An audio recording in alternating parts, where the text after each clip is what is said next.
Interview केमिति गला जाननी हेले आजिर मेमोरीटा पूरा लाइफ टाइम पे रहइबो। तो hey guys welcome back to my new mini blog. तो सांग मानको सो बस स्टैंड रे रेलवे स्टेशन रे पहुंचली आ सेठी पहुंची प्रथमे गोटे टिकट टे गाडी देली आ किछ समय अपेक्षा कला परे हमरो ट्रेन भी आसी गला आ रास्ता मझरे इंटरव्यू पई चैट जीपीटी रे सर्च करी पढी देइथिली कारण इंटरव्यू रे फर्स्ट टाइम त टिके नर्वस अछि आ ट्रेन रे जते बेली हम वीडियो बनाको कैमरा उडा सेती बेले एमिति किछि गछलता आसी जाय थाए तेनु बाहर रो दृश्य देखि देखि मु बरमपुर रे पहुंचली सेठी एते गोटे थिला जे लोक माने मते पारिबा खुई देलेनी बरमपुर रे आछो पूरी मान कइले केमति हबो तेनु पूरी मैं गोटे प्लेट बजै देली सेठू बस रे बसिलु आ सांग मानक सह पहुंचलु पारला महाराज यांत्रिक महाविद्यालय जोंटी आज हमर इंटरव्यू हबो। फाइनली सांग मानक सह धाडी धाडी होई पहुंचलु कॉलेज भितरे आ भितरे एते बड़ कॉलेज देखि मु तो पूरा आश्चर्य होई गली। एबे क्लास रूम भीतर को प्रवेश कलु जोंटी आज हमर प्री प्लेसमेंट टॉक हबो आ मु तो पूरा नर्वस थिली किंतु आ एक्साइटमेंट देखि मोर नर्वसनेस क्वाड पळैला। एबे स्टार्ट हला इंटरव्यू 5 hours later.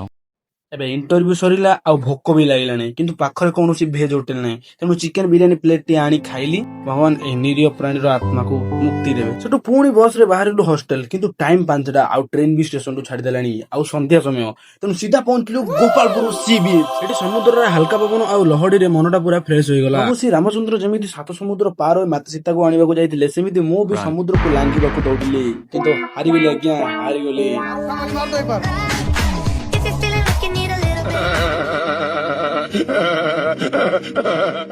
तापर एमिति किछि 2-3 घंटा समुद्र रे डिया डिया होई मु तो पूरा हालिया होई गली तेनु बस रे सांग मानको सो स्टेशन को रिटर्न हेलु। So that's it for today, see you in the next blog.